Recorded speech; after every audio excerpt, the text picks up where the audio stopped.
Voilà. Que Dieu te bénisse. On avance. Apocalypse 14, verset 6. J'ai vu un autre ange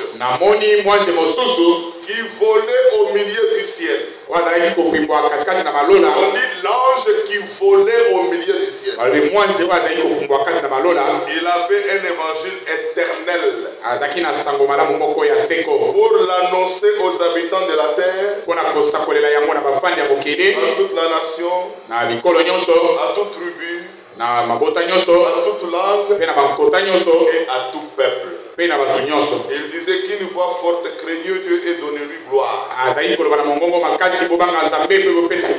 Car l'heure de son jugement est venue. Arrêtez là-bas. L'heure de... C'est ce que je vous ai dit, au lieu de nous interrompre, vous devez le faire avant.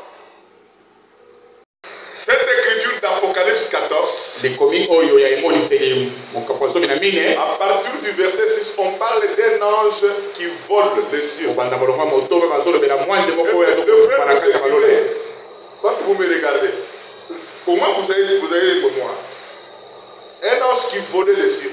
C'est-à-dire qu'il voyage par avion. En ce temps-là, on allait parler de l'avion. Mais comme l'avion n'existait pas, on a parlé qu'il volait les cieux. Un ange, c'est-à-dire c'était un envoyé. Lui, il a l'évangile éternel. C'est ce qu'on appelle l'évangile du royaume. Pour annoncer à tout le peuple qui sont sur la face de la terre. Cette écriture, frère Franck ne le connaissait pas. On lui a posé la question. Toi tu prêches, tu voyages, donne-nous l'écriture qui t'appuie. Il avait répondu à ces gens, je n'ai pas d'écriture. Mais quand il est retourné à l'hôtel, Dieu lui a parlé. Mon serviteur, l'écriture est là. C'est là qu'on lui a montré Matthieu 24. Et on lui a montré aussi Apocalypse ici. Il est retourné vers ces gens-là pour leur donner cette écriture. Matthieu 24. Même Apocalypse 14. Dans toutes les prédications de Frère Branham, dans les brochures, ces écritures ne sont pas là. Ces écritures ont réapparu quand le ministère de Frère Franck est venu. Frère Franck n'est pas le 7e messager. Frère Branham était le prophète. Ça c'est William Marion Branham. Frère Franck c'est un docteur. Pourquoi docteur? Parce que Frère Branham, quand il a prêché la parole, suivez-moi très bien, il n'avait pas présenté la doctrine. C'est ainsi que vous voyez, il y a des gens qui croient. Les tonnerres sont révélés. Dans les tonnerres sont révélés, ils ont mis naissance que Branham est Dieu. Parce que dire que les tonnerres sont révélés, c'est dire tout simplement que Branham est Dieu. Tous les frères croient les tonnerres révélés. Ils disent que Branham est Dieu. La différence entre eux et nous, nous disons que les tonnerres d'Apocalypse 10 ne sont pas révélés. Pourquoi? Parce que les tonnerres ne sont pas écrites dans la Bible. Jean voulait écrire. Et Dieu lui a dit, n'écris pas. C'est qu'on dit la voix de cette tonnerre. Jean est parti dans la tombe avec le secret. Quand Frère Branham est venu, Tango Ndeko Branham ayaki. Frère Branham pensait que c'est lui qui devrait révéler les tonnerres. Ndeko Branham azali kokanisa ete yende asekali kofungola Lui makake. aussi est parti sans donner la révélation. Yepe akendaki kozanga kopesa emoniseli. Nous croyons ce que la Bible dit. Biso tozondima oyo Biblia elobi. Les tonnerres ne sont jamais le sujet de prédication. Bankake sambo ekoki kozala te mokonzi aliteya. Il y a d'autres qui disent que le tonnerre c'est la parole de Dieu. Bamiso bakoloba ete kake sambo ezali liloba na Nzambe. Mais la parole est écrite dans la Bible. Liloba ekomami kati ya Biblia. Mais les tonnerres ne sont pas écrites dans la Bible. Bankake ekomami te na Biblia. Aujourd'hui nous prêchons sur base de ce qui est écrit. Lelo tokoteya konanisa oyo ekomami. Il y a la loi qui dit Eza na mobeko ezoloba. n'allez pas au-delà de ce qui est écrit. Kokende te libanda ya oyo ekomami. On doit garder l'équilibre. Tosengeli kobatela epimelo. C'est pourquoi frère Franck est venu. Yango wana ndeko Frank ayaki. Quand il a lu toutes les prédications de frère Branham. Tango atangi mateya nyonso ya ndeko Branham. Par respiration. Na kopemama. En tant que docteur. Lokola dokotolo. Il a fait sortir une doctrine. Ye abimisi zebi. De la parole de la vérité. Ya liloba ya bosolo. Notre doctrine. Zebi na biso. C'est la nouvelle naissance. Et alimbotama ya sika. C'est le retour à la foi de nos pères apostoliques. Ezali kozonga na kondima ya batata na biso matoma. Et le retour à la foi nous la trouvons dans la Bible. Pe kondima tozokuta yango na Biblia. C'est-à-dire nous croyons la Bible de Genèse à l'Apocalypse. Debongo tondimaka Biblia kobanda Genèse kino na emoniseli. Dites Amen. C'est lui qui a pris tous les insignes du Seigneur. Yende azima nyonso kola lobi. Prononcé par frère Branham. Oui, ça kola makina ndeko Branham. Il les a donné des écritures. Apesi yango makomi. Et il les distribue dans le monde entier. Pe akaboli yango mokili mobimba. C'est-à-dire il dit ceci.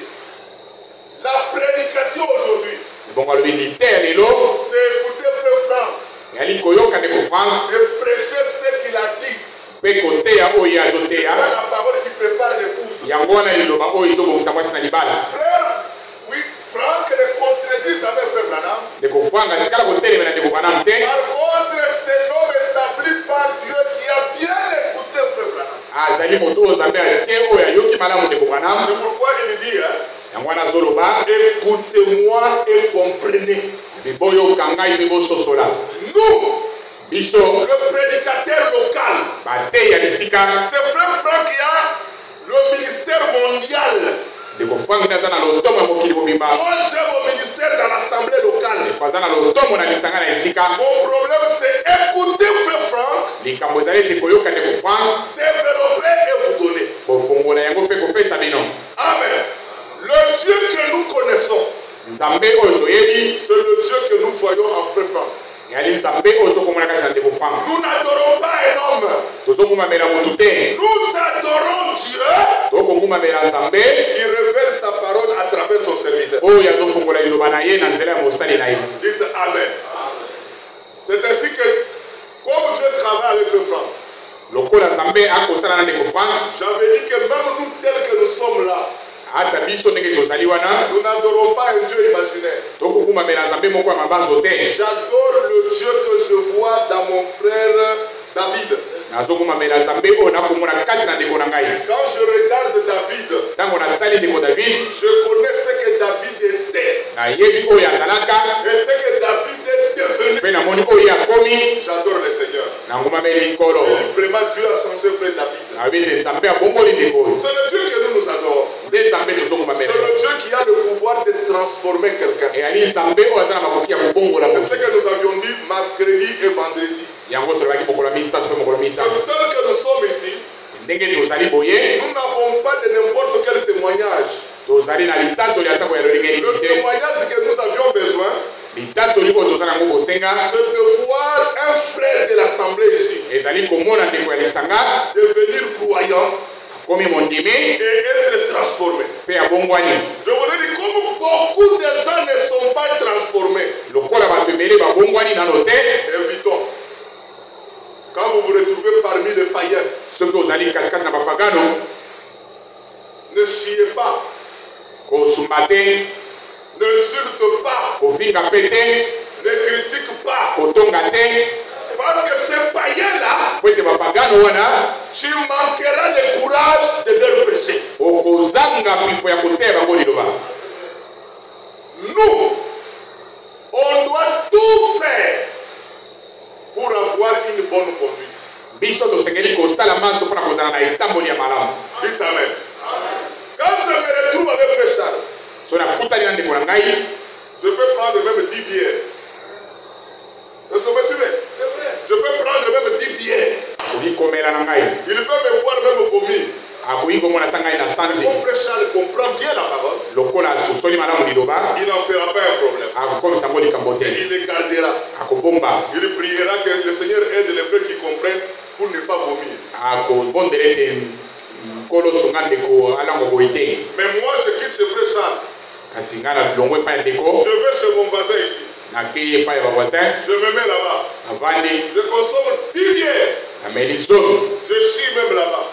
sumbi kuna, Je vomis même là-bas. nasanzi kuna. Parce que demain, si je viens prêcher la parole, le voisin va comprendre. Lobi so na ekote liloba koyoka Il ngai. me répondre, moi, est-ce qu'il va croire?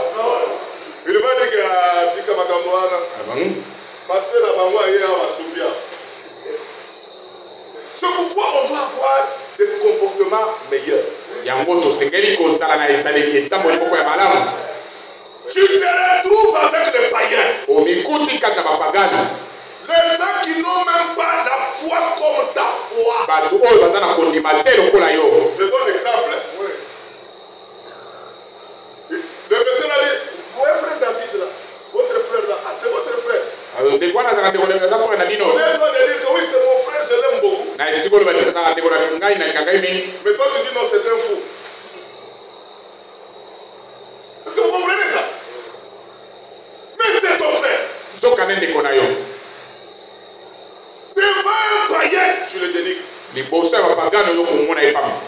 Maintenant, demain, il te voit toi causer avec frère David très bien. Lobi bamoni bino kosolola kitoko. Rire même avec lui. Bokoseka na koseka. David, il parle. Ndeko akei. Maintenant, il te regarde, mais hier, il nous a dit que c'est un fou. Otala wa bene lobi Est-ce qu'il lui a dit que c'est un fou? Non. Le diable. Wana Zabolo. Le diable. Zabolo. Vous êtes là. Vous allez vous asseoir quelque part. Keko vanda esika moko. On me voit moi passer. Moninga ikoleka. Oh, c'est votre pasteur. Wana nde pasteur na bino. Au lieu de dire oui, c'est notre pasteur. Na esika ondima iyo nde pasteur na biso. Là, tu commences à Zoba Wana. Nyama Wana. Mais la même personne, Aza Zoba, la même personne qui te prêche la parole. Moto moko moko ya meloni loba. Pourquoi ne pas le dire qu'il est Zoba? Frère, les païens ont besoin de voir Dieu se glorifier en toi. Bapagano bazana kosenga komona Nzambe ko Il faut louer le Seigneur. On a dérangé le cœur de païen. Il faut qu'on revienne chez les païens, qu'on le demande pas. Je vous dis la vérité. Chacun commence à regarder son parcours. Regardez ton emploi. Ce n'est pas normal. Ce n'est pas normal. Ce que je disais à mon épouse. Aujourd'hui, tu me présentes d'autres amis. Après, tu me présenteras encore d'autres amis. 4 mois, d'autres amis. 5 mois, non. Madame, tu es malade. Tu es malade. Tu es malade. Ce n'est pas normal. Ça, ce sont des histoires du monde. C'est dans le monde où on peut changer de quartier. Moi, je me rappelle quand on était dans les quartiers. À l'Ikasi, on appelait quartier Bester, quartier Mafuta, quartier Toyota. Quand on se croisait dans les quartiers, on se faisait la bagarre. Mais il arrivait des fois, quand je suis dans mon quartier, je sens des quartiers, je pars au quartier Mafuta. Dès que je vais fuir, je pars au quartier Toyota. Mais là, tu auras combien d'amis? Ça ne sert à rien. Notre ami à nous tous, c'est Jésus-Christ. Et nous devons nous considérer nous tous sur le même point de vue. Je dis à ces femmes-là, ne venez pas encore sur moi. Je me suis répandu que c'est une erreur d'avoir cherché du travail pour cette madame. Ne venez pas sur moi. Terminez vos affaires là-bas. Elle, je vais la voir avec les amis à la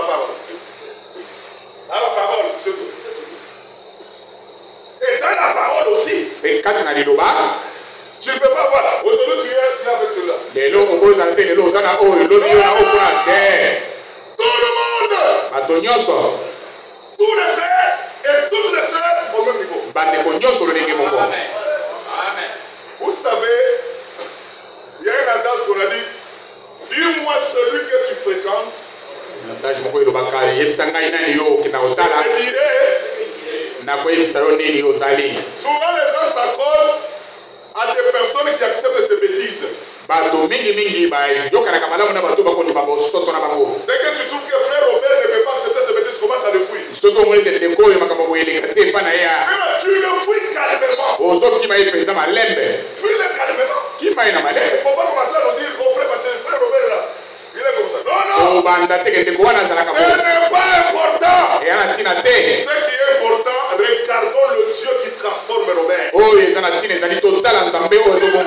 Dieu est en lui. Et même qui est en moi. Jamais je ne le combattrai pas. Caïn n'a jamais combattu Caïn. Caïn combat toujours Abel. Abel ne combat jamais Caïn. Vous voyez la différence? Un élu ne peut jamais combattre un élu. Un élu ne peut même pas combattre un païen. Je dis qu'il se laisse combattu. Dites Amen. Tu es Abel. Donc tu es Caïn. Dites Amen. Que Dieu nous aide. Aujourd'hui, je vais me parler à lever les gars. C'est tout. On doit se dire vrai. Ce n'est pas normal. Frère Franck a parlé de ça. Nous n'adorons pas un Dieu imaginaire. Nous adorons le Dieu qui travaille à travers l'homme. Le même Dieu qui était en Jésus-Christ. C'est le même qui est en roi de femme. Amen. Et quand je vous transmets la parole, je vous donne le même Dieu. Vous et moi, nous devons voir le Dieu là se transformer au milieu de nous. Changer la vie de tout un chacun. Comment il doit changer? La parole de Dieu, le Saint-Esprit, quand il entre dans votre âme, c'est pour produire la nature de Dieu. Amen. Dites Amen. C'est ce que je vous ai toujours dit. Mon frère Yombo Etienne, si tu veux aimer la sœur, il ne faut pas que toi tu l'aimes, parce que demain tu vas la décevoir. Il faut que Christ entre en toi. Et Christ te montre comment tu dois l'aimer. Et aussi Christ entre en elle. Christ lui amènera à se soumettre à toi. Les choses de Dieu c'est spirituel. C'est Dieu lui-même qui le fait. Dites Amen. Encore Amen. Maintenant, arrivé le mercredi. Je vais terminer. Arrivé le mercredi. Frère Franck a changé de sujet. Qu'est-ce que je dois faire pour toi? Il prend acte des apôtres 22. Vous allez lire ça à la maison. Il commence dans acte 22, il raconte l'histoire. C'est Paul qui parle. Paul dit, je parle vite. Paul dit, hein, nous étions en chemin vers Damas. Vous êtes fatigué? Était parfait. Le sang, il commence à devenir lourd. Il a beaucoup travaillé, c'est vrai. Que Dieu le bénisse. Je vais terminer. Parce que lui, il a encore de l'énergie. Le frère était malade, maintenant il est sérieux. Hein, frère? En pleine forme. En pleine forme. Tu peux ajouter même 2 plus 3. Ça fait combien? Ça fait 5. Il faut les moyens. Ok. Le Seigneur va te bénir. Amen. Je vais prier pour toi pour que Dieu te donne la joie. Amen. Voilà. On peut avancer. Au combat. Ça va, frère? Ça va? Très bien. Paul dans le chemin de Damas.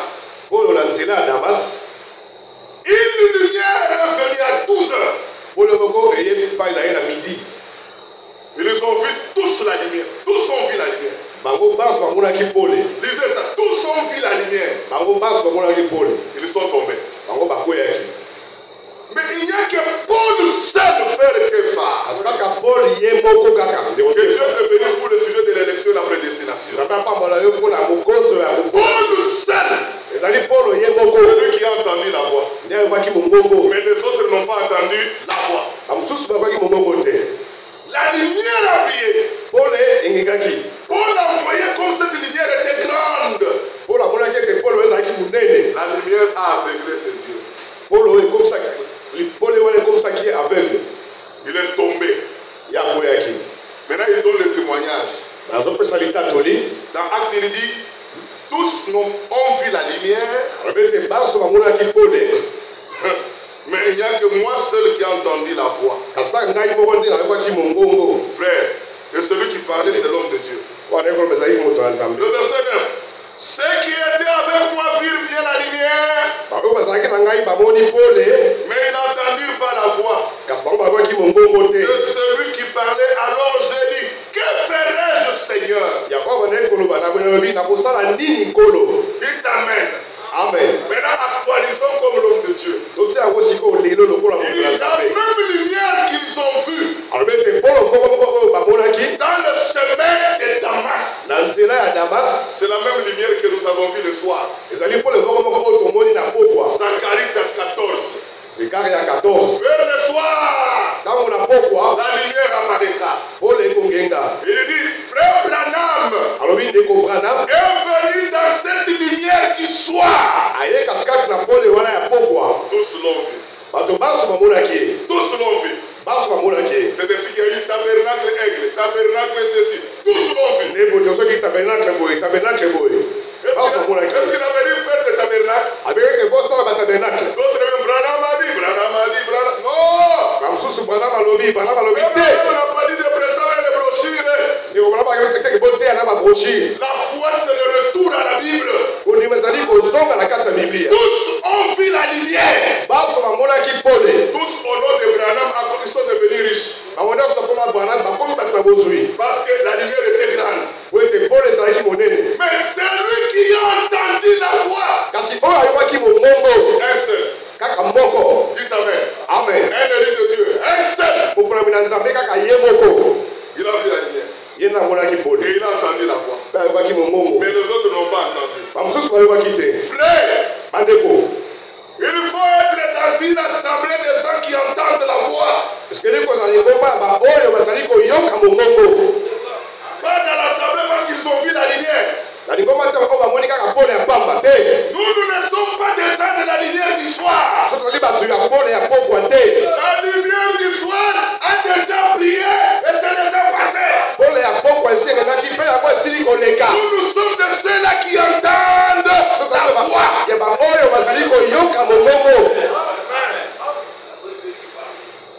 Amen. Amen. Pas la voix des hommes. Pas la voix d'une église. Pas la voix d'un pasteur. Pas même ma voix à moi. La voix du Seigneur. Et la voix du Seigneur, c'est la parole révélée pour ton jour.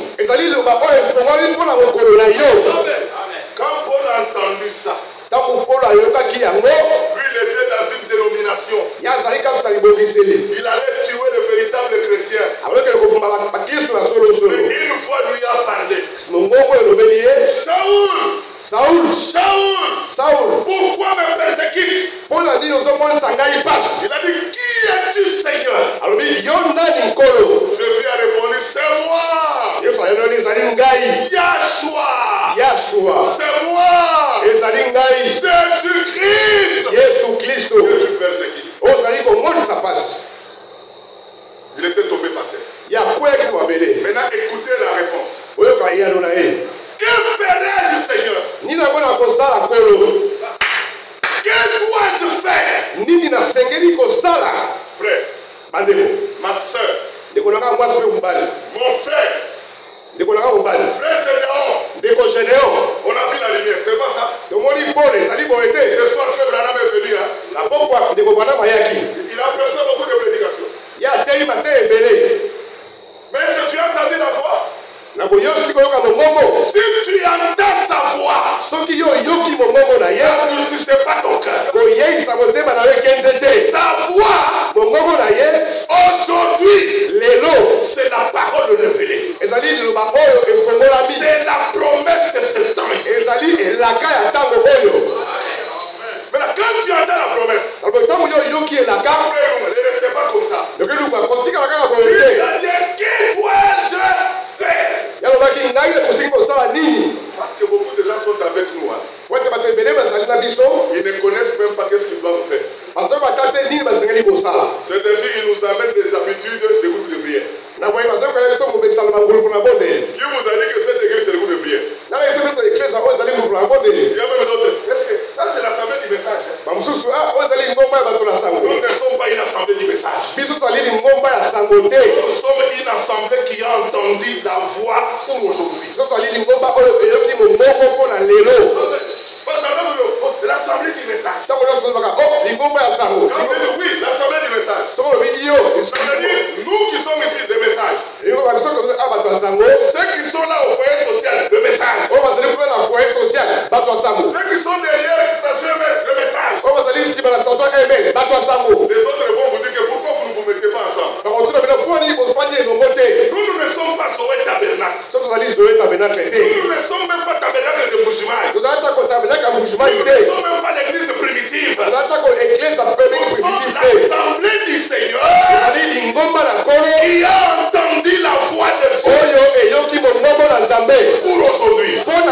Mais la voix de Dieu pour aujourd'hui, quand tu l'entends, le Seigneur, qu'est-ce que je dois faire? Ce n'est pas que tu chantais, c'est Tatumu Tombo. Et tu viens ici, tu commences à chanter. Pose d'abord la question, qu'est-ce que je dois faire? Tu étais prédicateur là-bas. Quand tu viens ici, d'abord écoute la voix. Et ensuite, pose la question à Dieu, qu'est-ce que je dois faire? Le Franck dit, beaucoup sont venus avec la voix de dénomination. C'est pourquoi ils ont fait des dénominations derrière Frère Franck. C'est ça, hein? Nous sommes derrière Frère Franck. Mais ici à Kinshasa, c'est de Frère Franck ici. D'autres là-bas. Je vous ai annoncé de différentes prédications. Franck dit, dans une ville, on doit avoir une assemblée. Amen. S'il y a plusieurs assemblées, parmi ces plusieurs, il y a une seule qui incarne la parole de la vérité. Dans de la voix de Dieu. Ne venez pas ici pour que je te demande ce que tu dois faire. Qu'est-ce que je dois faire? Dites Amen. Encore Amen. Qui a compris la prédication? Est-ce que vous êtes bénis? Vous voyez cette chair ici. Elle est déjà pourrie. Venez la vérifier, c'est troué partout, ça peut tomber même. Nous avons besoin de frères, de sœurs. Ils peuvent venir nous acheter une chair. À la fin du culte, vous voyez frère Robert, frère Charles. Ne minimise pas l'argent que tu as. Moi, dis tout simplement le peu que je peux apporter. Ne dis pas le nom. Pour acheter la chair. Toi-même appelle ton menuisier qui nous fabrique une chair. Et tout est tombé là-bas. Pourri déjà. Il faut qu'on change la chair. Pour la changer, il faut l'argent. L'argent sortira de vous. Si réellement vous êtes la parole. Qu'est-ce que tu dois faire? Seigneur, que ferais-je pour la demander? Ensuite, Dieu lui a dit, Zamba ebisaki. va là-bas. Kende kula. J'ai réservé un homme pieux. Ngai na bokisi mboto moko malamu. Son nom c'est Anania. Kombo na ye Anania. Il priera pour toi. Akobondela pona yo. Lui ne savait pas se tenir debout. Ya ayai kotelema te. Il était déjà aveuglé. Ote asoye kolanda. Ceux qui étaient avec lui l'ont tenu. Ba o malaiki na ye basimbaki ye. Ils l'ont amené chez Anania. Amemi ye pa ya Anania. Quand ils sont arrivés chez Anania, Tanga kome pa Anania. il est resté chez Anania Ya fandaki pa Anania. pendant beaucoup de jours. Mikolo ebele. Anania prêchait. Anania teyaki ye. Anania prêchait. Anania teyaki. Il a prié pour lui. Pe abondelaki mpona ye. Anania l'a baptisé dans l'eau. Pe Anania abatisaki na mai. Et Paul était baptisé du Saint-Esprit. Pe Paul azoki batisa molimo mosantu. C'est là où Dieu lui a dit, Desika na Nzambe ayebisaki ye. je t'ai appelé Ngai nabengi yo. pour apporter cet évangile Mpona komema sango oyo. chez le peuple des nations, Epai na bato ya mikolo. chez le païen. Epai na bapagano. Dites Amen. Oloba amen. Qui a compris le type? Nani asosoli tipe. C'est plus clair. Ezali polele. Nous tous, nous avons vu la lumière du soir. Biso nyonso tomoni pole ya pokwa. C'est déjà derrière nous. Yango esili koleka nsima na biso. Nous sommes tombés. Tokweyaki. Quand on quittait les dénominations, Ntango tobandaki koloba na libongiseli. quand on a abandonné les groupes de prière, Ntango tobandaki kotika bangulupa na babondeli. on était tombés tous. Tokweyaki biso baso. Mais malgré on était debout, Kasi malgré totelemaki. alléluia, Amen. malgré qu'on avait entendu la voix, Ata kotoyokaki mongongo. mais on était toujours aveugle. Kasi tobandaki komona te. Il faut qu'il y ait le ministère de Matthieu 24. Esengeli ezala lotongo ya Matayi 24. C'est Anania. Ezali Anania. Pour qu'il prie pour nous. Po ete ya bondela mpona biso. Et Franck a dit, j'ai prié pour les croyants. Ekofana lobi nabondeli mpona bandimi. J'ai prié pour les gens qui reçoivent la promesse. Nabondi mpona bandeko baliko ebayelaka. Pour que, et avec moi, Po ete bango elongola ngai. nous nous retrouvons dans l'enlèvement. Tomikutana konetolama. Amen. Dites Amen. Amen. Nous sommes chez Anania. Tozali epai ya Anania. Mais chez Anania, Esi Anania. tu ne peux pas croiser les bras. Okoki kofanda te epai ya Anania. Quelqu'un va appliquer un élu, Yokoki balobi ete moponami. c'est quelqu'un qui est appelé pour accomplir une tâche. Ezali moto oyo abengami mpona kosala mosala. Mais la tâche, quoi tu dois faire? Kasi mosala nini ye esengeli kosala? Dites comme Paul. Polo balokola Polo. Que ferais-je, Seigneur? Nini nasengeli kosala Polo? Que ferais-je? Nini nasengeli kosala? J'ai entendu la promesse de l'air. Ngai nayebaki elaka ya ntango. La promesse nous dit, Elaka elobi na biso. nous attendons la restauration de toutes choses. Tozoli kozela kozongisa makambo baso. Et cette restauration Mpe kozongisama wana. viendra par le puissant baptême du Saint-Esprit. Ekoya libatisi moi bosanto ya nguya. L'un de ces 4 matins, Moko na batongo oyo. moi, Ngai je serai baptisé du Saint-Esprit. nakobatisama na ngoli Et mosanto. toi aussi, Yo mpe croyez-le, ndima yango. gardez la parole. Batela liloba. Nous attendons Tozali kozela. la pluie de la première Mbula ya ebandeli. et de l'arrière saison. Mpe ya suka ya ntango. J'ai entendu sa voix. Ngai nayoki mongongo na Là, ye. je veux lui poser la question. Abali kotuna sikoyo motuna. Que dois-je faire? Nini nasengeli kosala? Frère David, Ndeko Dawidi. que dois-je faire? Nini nasengeli Il kosala? a dit, je prêcherai l'évangile. Alobi nakoteya liloba. Mais avant de prêcher l'évangile, Me yango nateya liloba. commencez d'abord la bonne conduite. Banana kotambola malamu. Parce que les gens, quand Amen. tu vas aller, Po ete bato esika oyo okepa na bango. il faut qu'ils aient déjà le témoignage de la bonne conduite. Esengeli bazala litato lieto yo otambolaka malamu. Si tu avais fauté, Soki osalaki mbeba. il faut leur dire, Esengeli oyebisa bango. bien-aimé, pardonnez-moi. Bandeko balingai bolimbisa ngai. C'était l'ignorance. Ezalaki kozanga koyeba. Pardonnez-moi. Bolimbisa ngai. Je vais revenir à Dieu. Ngai nakozonga epai ya Nzambe. Revenir à Dieu. Ngai nakozonga epai ya Nzambe. Nous tous, Biso baso. sans exception, Kolongola moko te. nous tous, Biso baso. sans embâche, Kolongola moko te. on doit avoir la bonne conduite. Tosengeli kozala na etamboli malamu. La conduite de la parole. Etamboli ya liloba. Dites Amen. Amen. La conduite de la parole Etamboli ya liloba. pour gagner les âmes au Seigneur. Mpona koganye baame epai ya Nzambe. Maintenant, il faut toujours poser la question. Na boye ezali ntango nyonso kotuna motuna. Que dois-je?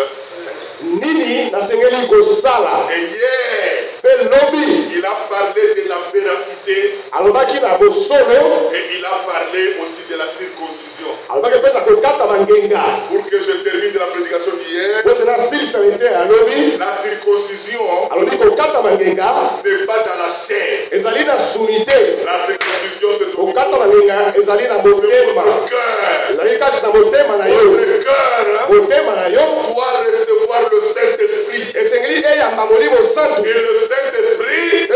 amène en toi la vie de Dieu. Et cette vie de Dieu, doit voir ça. Doit voir ça. Au travail, même dans le bus, même dans le marché. On doit connaître que ça c'est une fille de Dieu. Amen. Encore amen. Amen. Parce que quand Dieu te donne son alliance, on ne la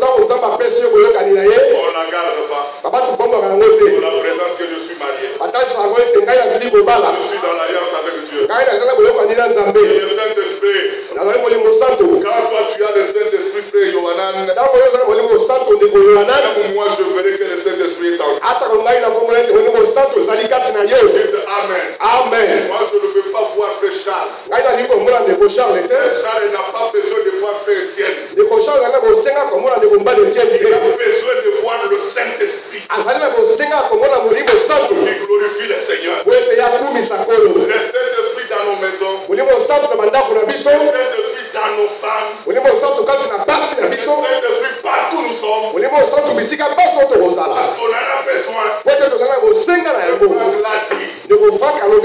Qui est chrétien? Il dit c'est la même question qu'on doit poser. Qui est juif? Ce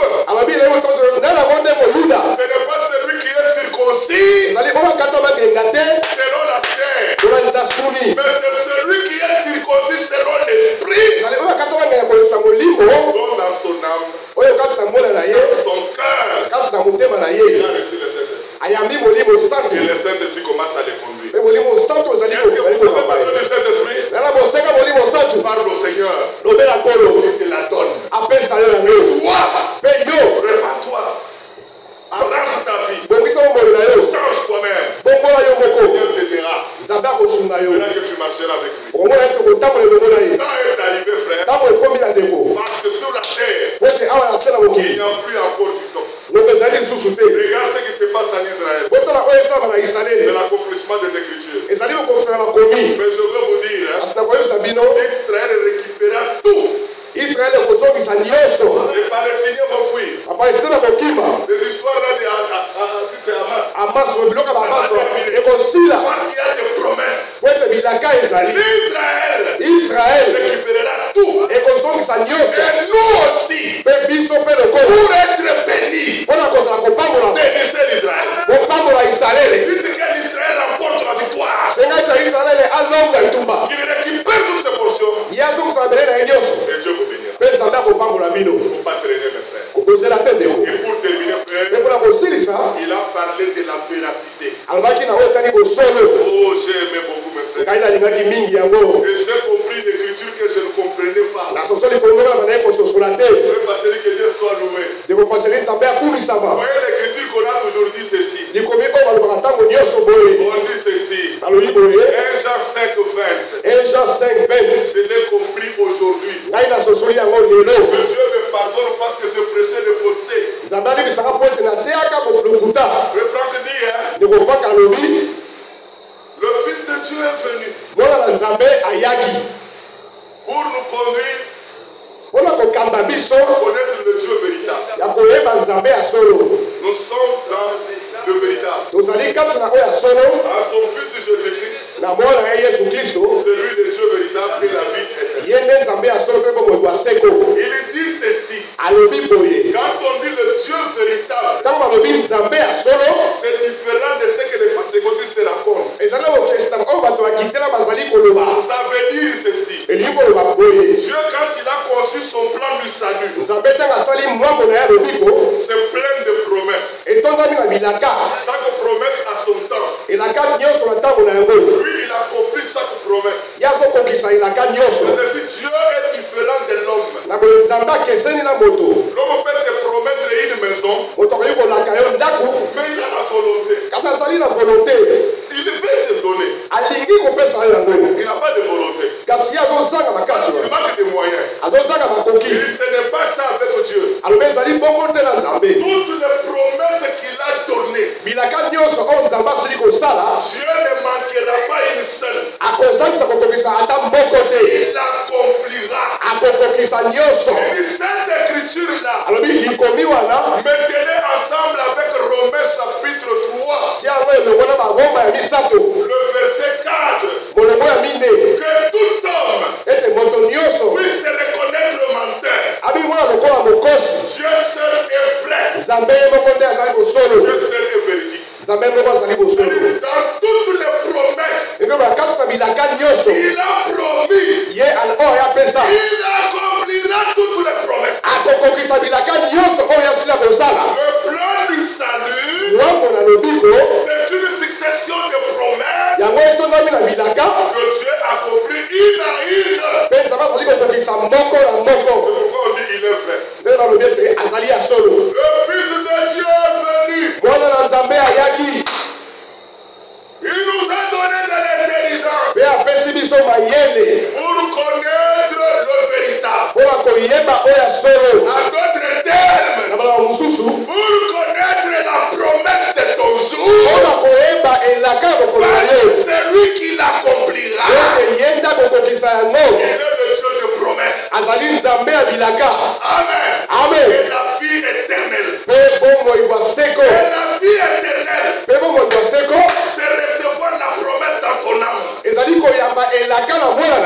recevoir la semence dans ton âme. Il dit c'est comme une femme. Quand elle reçoit la semence de l'homme, c'est déjà une vie qu'elle reçoit. Même nous aussi, nous recevons la vérité. La semence de ton temps, c'est ce qui confirme que Dieu est vérité. Dieu est vérité.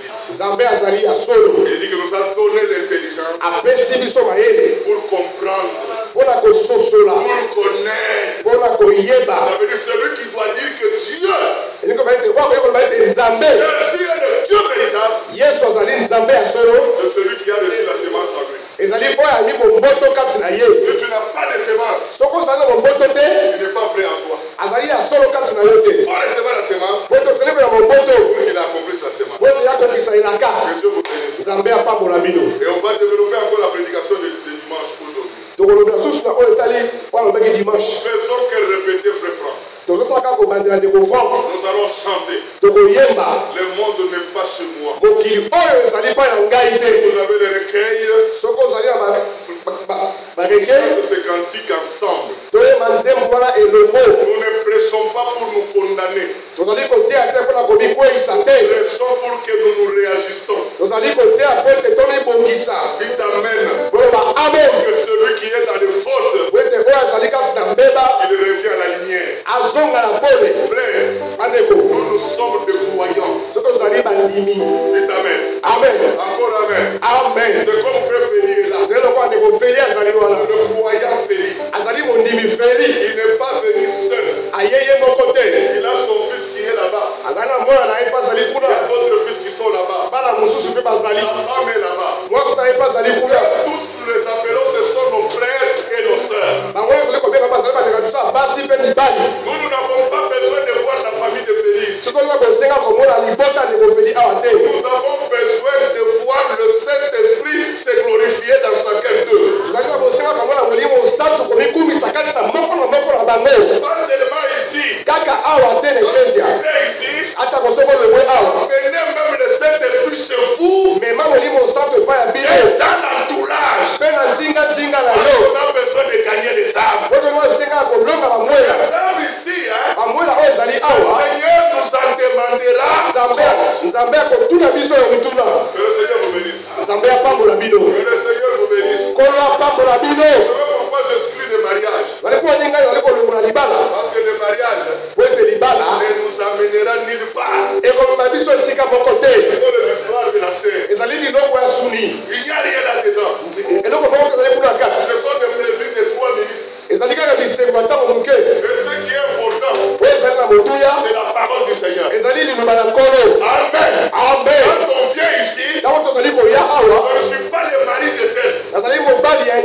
Même la femme là, elle n'est pas ma femme. Non, non. Quand on vient ici, on est une sœur. C'est moi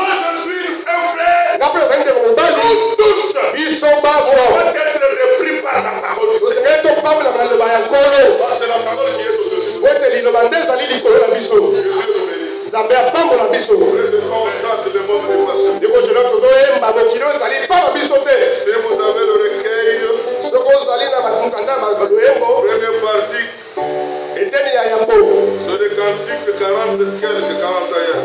ezali loyembo 40. On loue le Seigneur et on glorifie Dieu. En tout cas, je vous aime beaucoup. Priez pour moi et moi je prierai pour vous. Priez pour Frère Benelli et lui aussi priera pour vous. Et